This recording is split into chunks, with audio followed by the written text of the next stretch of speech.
So friends, आज अपन DRA exams के लिए इम्पोर्टेंट क्वेश्चन आंसर करते हैं। डीआरए एग्जाम में कुल 90 मल्टीपल ऑब्जेक्टिव चॉइस के क्वेश्चंस आते हैं। 100 मार्क्स का पेपर है और आप लोगों को उत्तीर्ण करने के लिए 50% मार्क्स मैंडेटरी हैं। सो मेरा आप लोगों से विशेष आग्रह रहेगा कि जब भी मल्टीपल क्वेश्चंस का आप आंसर दें, सबसे पहले धैर्यपूर्वक क्वेश्चन को पढ़ें। जब आपको प्रश्न समझ में आ जाएगा तो आप उसके विकल्पों में से बेहतर विकल्प निकाल पाओगे, सही उत्तर ढूंढ पाओगे। क्यों कि 4 से 5 विकल्प होते हैं, कभी कभी नकारात्मक सवाल भी पूछे जाते हैं। आपको प्रश्न को बहुत ध्यान से पढ़ना है और उसके बाद में आपको सारे विकल्प पढ़ के जो सही उत्तर है उसको चुनना है और उसको टिक मार्क करना है। सो अपन शुरू करते हैं डीआरए का पहला सवाल। Here it is, now in saving bank account interest is calculated by banks on.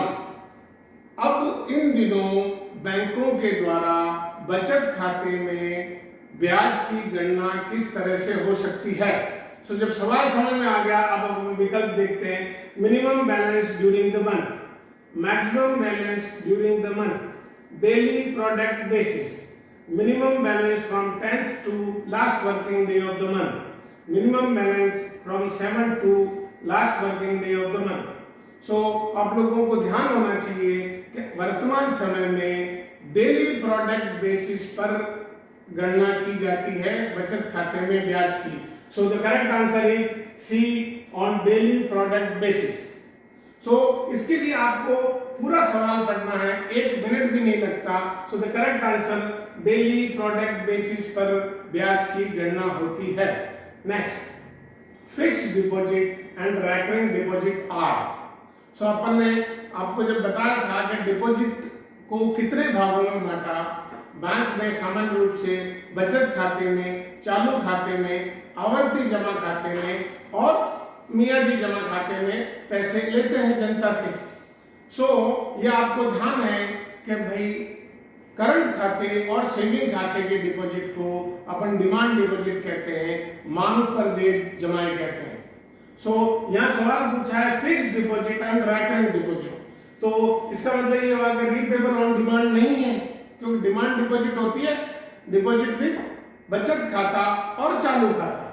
Repayable after an agreed period, not repayable after death of the depositor, repayable on demand or after an agreed period as per the bank discretion.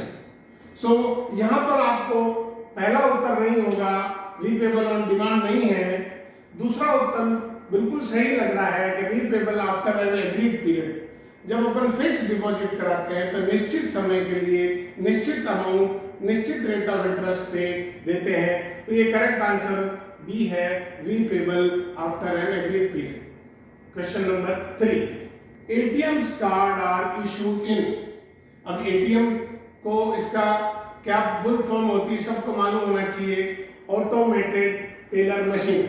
अब उसके card जो है, जो plastic money है, वो किन किन खातों में दिए जाते हैं। सो आपको पहला तो ये ध्यान रखना है कि एटीएम कार्ड्स और चेक दोनों डिमांड डिपॉजिट में होती है, करेक्ट है। सो डिमांड डिपॉजिट में क्या क्या आता है, saving bank account, current bank account, recurring deposit, A and B on the above. So यहाँ पर ATM cards are issued in, तो उत्तर आएगा in saving bank account and current account. तो इन दोनों में जब दी जाती है तो D is the correct answer, D, A and B. हाँ, यही अगर कंपनी का अकाउंट है या आपके पार्टनरशिप में मल्टीपल पार्टनर्स उसको ऑपरेट करते हैं तो करंट अकाउंट में नहीं दिया जाता। लेकिन यहाँ आपको जनरल क्वेश्चन पूछा है कि एटीएम कार्ड किन किन खातों में इशू होता है, तो इसका जनरल आंसर होगा इन saving bank account and in current account. So D is the correct answer. Next, which of the following is not a part of banking sector in India?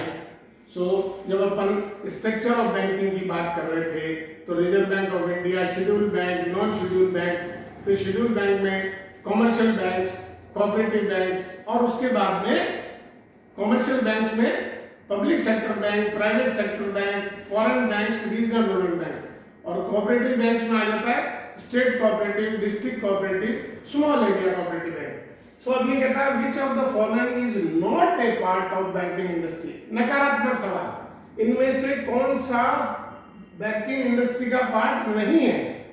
State cooperative banks part है, private sector banks banking sector का part है, foreign bank banking sector का part है, money lenders, last is BNC. So जो money lenders है, money lenders banking sector का part नहीं है।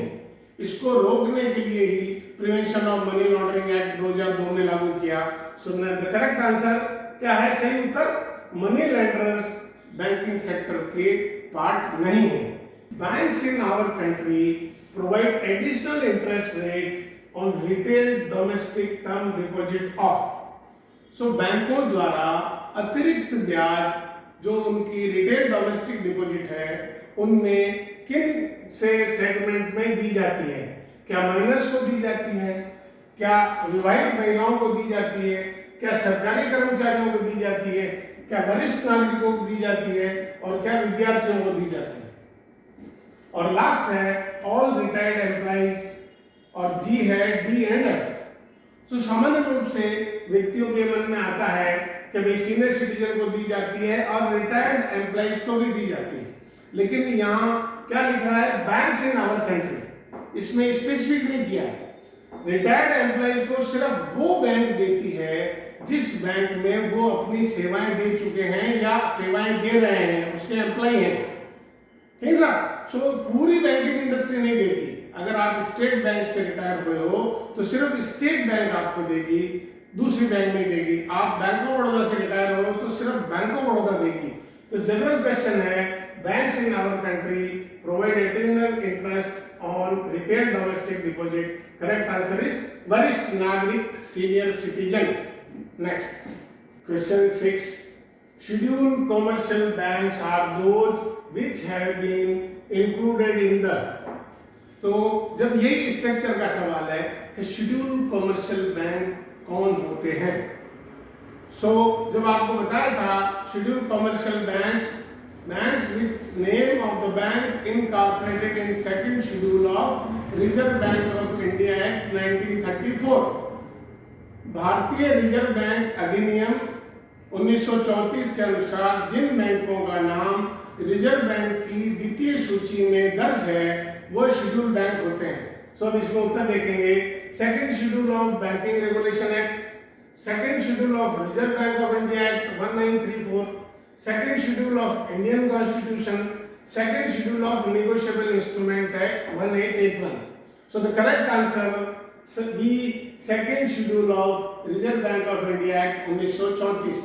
भारतीय रिजर्व बैंक अधिनियम 1934 की द्वितीय सूची में जिन बैंकों का नाम दर्ज है वो शेड्यूल बैंक होती है। अब मैं यहाँ आपसे एक सवाल पूछता हूँ कि बैंकिंग रेगुलेशन एक्ट में किसको डिफाइन किया गया है? बैंकिंग रेगुलेशन एक्ट 1949 में बैंकिंग को डिफाइन किया गया है। इसी तरह से नेगोशिएबल इंस्ट्रूमेंट एक्ट 1881 में किसे डिफाइन किया है?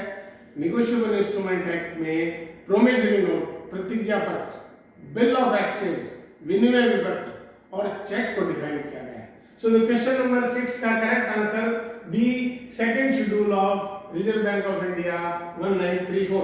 Next, State bank of India है dash number of associate bank now. अब ये नाउ अगर आप नहीं पढ़ेंगे तो आप उत्तर गलत दे सकते हैं। पूछता है कि भारतीय स्टेट बैंक की कितनी एसोसिएट बैंक्स हैं अभी एज ऑन डेट। इसका क्या उत्तर होगा? 5, 6, 7, nil। All associate banks are merged with state bank of India. अगर ये आप नाव नहीं पढ़ते और अधिकांश व्यक्ति सी उत्तर दे देते वो गलत उत्तर होता। अभी सही उत्तर है nil. All associate banks are merged with state bank of India, चाहे वो State bank of Bikaner Jaipur हो, चाहे स्टेट बैंक ऑफ पटियाला हो, चाहे स्टेट बैंक ऑफ सौराष्ट्र हो, चाहे स्टेट बैंक ऑफ त्रावणकोर हो, चाहे स्टेट बैंक ऑफ इंदौर। और इनके साथ ही महिला बैंक भी स्टेट बैंक ऑफ इंडिया में मर्ज होगी। तो as on date state bank of India has nil number of associate banks.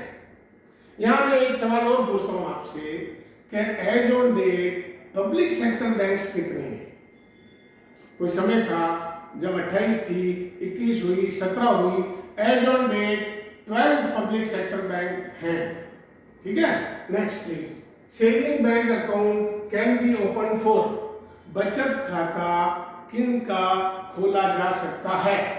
तो निश्चित रूप से है कि छोटी छोटी बचत को प्रोत्साहित करने के लिए और अपने भविष्य की जिम्मेदारी को, आर्थिक जिम्मेदारी को सफलतापूर्वक निर्वहन के लिए बचत को प्रोत्साहित करने के लिए सेविंग बैंक खाता खोलते हैं। ये व्यापारिक खाता नहीं है। सो व्यापार का करंट अकाउंट होता है, चालू खाता। अभी पूछते हैं saving bank account can be open for person of high net worth. बिल्कुल ठीक है, जो धनाढ्य व्यक्ति हैं उनका खाता खोल सकते हैं। एम्प्लॉइज ऑफ आईटी कंपनी, यहाँ आईटी कंपनी का खाता नहीं खोल रहे हैं अपन, एम्प्लॉइज ऑफ आईटी कंपनी बिल्कुल खोल सकते हैं। वीकर सेक्शन ऑफ सोसाइटी, जो समाज के नीचे तबके के आदमी हैं, आर्थिक रूप से कमजोर हैं, ठीक है ना, नेग्लेक्टेड सेक्टर के हैं, तो उनका बिल्कुल खोलना चाहिए, खोल सकते हैं। Financial literacy and financial inclusion, प्रधानमंत्री जन धन योजना। वुमेन्स कस्टमर निश्चित रूप से खोलेंगे।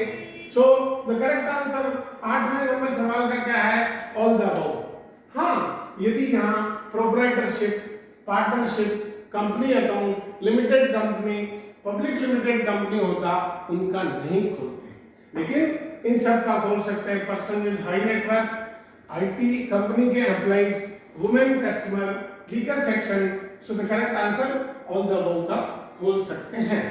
Next please. Which of the following is not a public sector bank?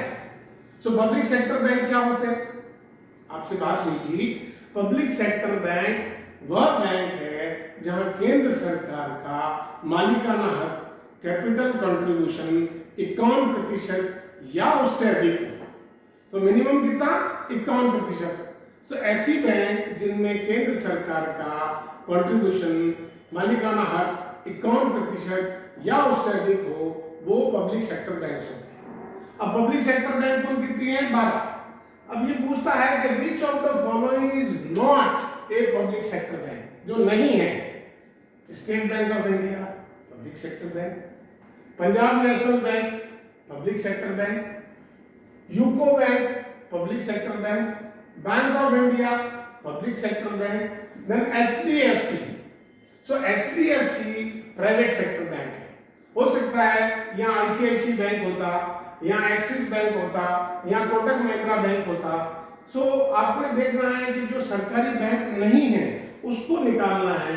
So correct answer HDFC bank. Which of the following is not required for opening a saving bank account with a bank?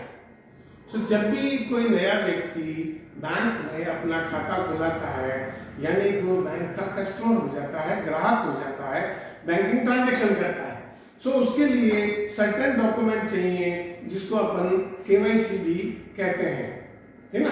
KYC guidelines दी है reserve bank of India ने, ठीक ना। So वो customer acceptance policy, customer identification policy, financial transaction monitoring and risk analysis. So नए व्यक्ति का खाता खोलते समय इनमें से कौन सी चीज है जो उसकी आवश्यकता नहीं है? आईडी प्रूफ, आपको आइडेंटिफिकेशन, आप कौन है इसकी जरूरत है या नहीं है?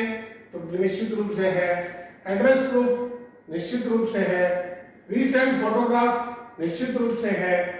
डोमिसाइल सर्टिफिकेट, सो आपको मूल प्रमाण पत्र, डोमिसाइल का प्रमाण पत्र की आवश्यकता नहीं है।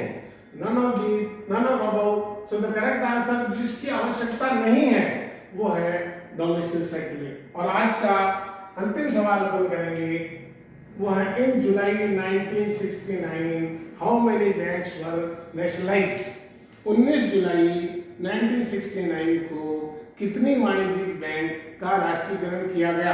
तो 19 जुलाई 1969 को 14 वाणिज्यिक बैंकों का, 14 वाणिज्यिक बैंकों का राष्ट्रीयकरण किया गया, पहला बड़ा राष्ट्रीयकरण था। और उसके बाद में 16 अप्रैल 1980 को 6 और वाणिज्यिक बैंकों का राष्ट्रीयकरण किया। सो आपको ध्यान रखना है 19 जुलाई 1969 को 14 commercial banks were nationalised. So thank you. Next video में आपसे और मिलेंगे कुछ इंपॉर्टेंट सवालों के साथ। So all the best for your coming examination. Take care. If you like our content, do like, share and subscribe.